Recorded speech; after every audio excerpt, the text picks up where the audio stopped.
What is the reason for this outrage? Who is responsible in Hotep? The Hebrew Moses, Divine One. He preached in the city that he will call on his God to send down new plagues, one after the other, while the Hebrews are kept in chains. Moses, have you turned into a superstitious idiot too? This is the season of the frogs. They have just come up from the river, that's all. But the frogs are everywhere, Your Grace. They seem to pour down from the very heavens. In the fields, in every house occupied by our people. Then club them, burn them, hack them, only rid them from my sight.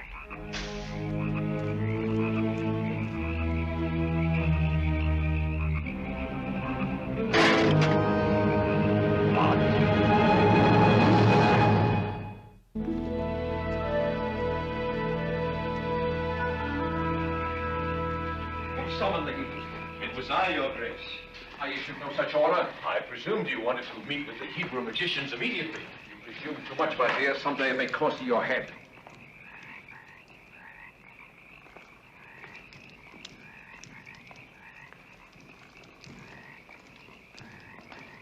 I admit your magic is quite masterful, Hebrew, but it begins to lose its amusement. As you are but men, the sparkle of gold must delight your eye. Name your payment. As I have said before, let my people go. And if I give my consent, how soon is your part of the bargain carried out? Set me a time. Before the rise of the sun. So that you shall know there's none like the Lord, our God. It shall be done.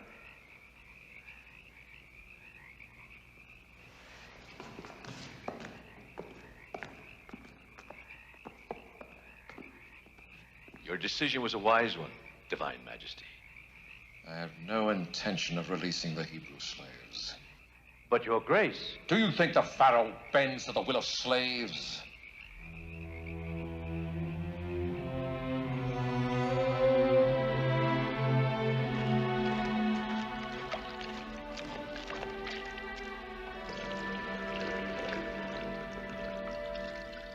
I will not see that Hebrew charlatan again.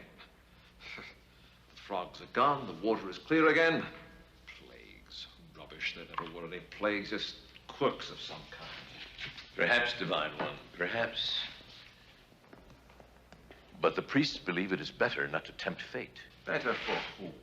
For them. They have grown fat and rich and frightened. Moses has been at the palace doors for 3 days and 3 nights, Holy Majesty. He threatens Egypt again by the power of his God if you do not honor your promise to free the Hebrews. Tell that Hebrew that he has Pharaoh's permission to do his worst. And tell him to be gone from my gates while there is still life in his legs.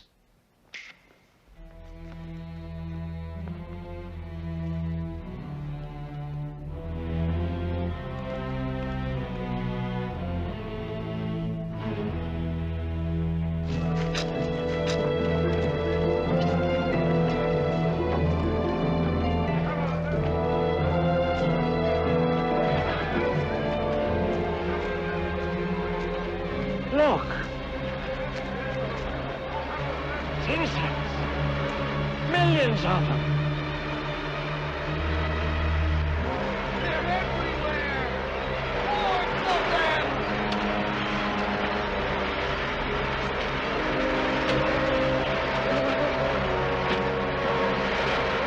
You see what's happening? They're attacking the Egyptians, but they're not bothering any of us.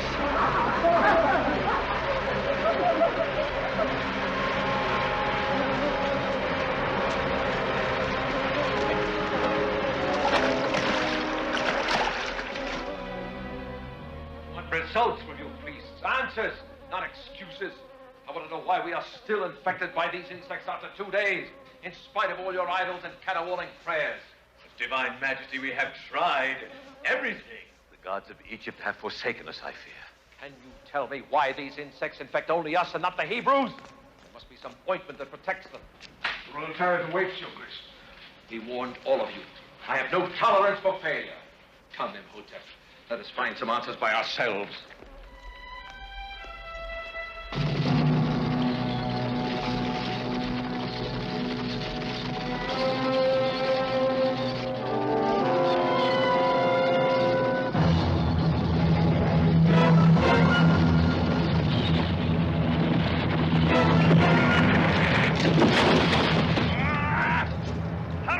field before these miserable bugs drive me mad.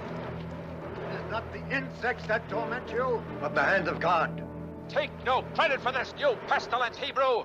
These insects were blown in by the hot winds of summer, and are not of your doing nor of your gods. You went back on your word, Pharaoh. You cannot play false before the Lord God. Egypt will not be judged by any slave god. But we will reward you, Hebrew, even in our anger, if you but give us the potion that you use to turn away these insects. There is no potion. As you spurn the words of the Lord God, you bring down another plague upon your house and your people. You seem to have some wizardry for prediction, Hebrew. I too have some. And I predict that should another curse fall upon this land, you shall not live to see it pass. Wheel is in place, my lord.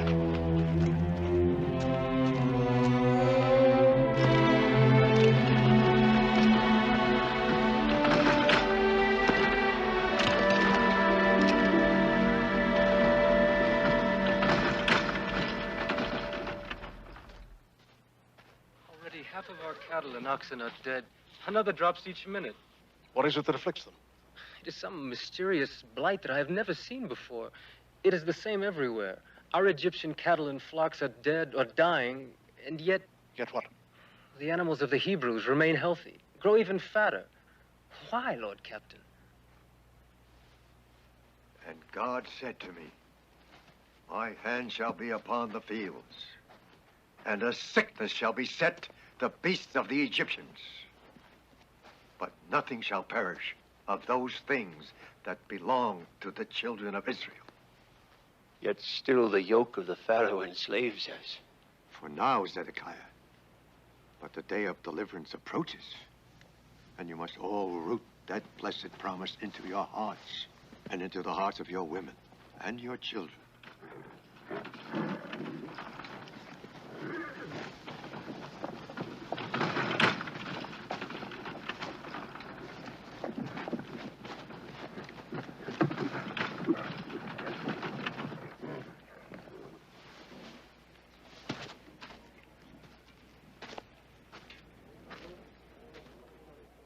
If I had my way, I would kill every last one of you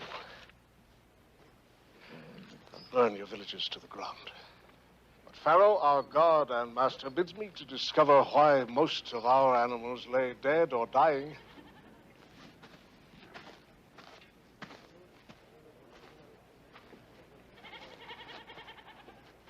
Pharaoh offers a generous reward. Gold, precious stones, and a royal paper of freedom for the man who will tell us of the magic potion that protects your animals. There is no magic. It is but the hand of God. You throw back the kind offer of the divine Pharaoh? Well, you will find me harder to refuse. Gather up some hostages from every house in this village. Let us see how many of your women and children you will see killed before you cry out begging me to hear your secret.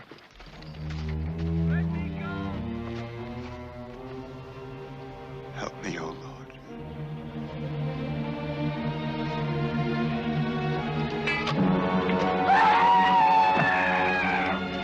What manner of soldier are you? A speck of dust touches your eye and you wail like an infant?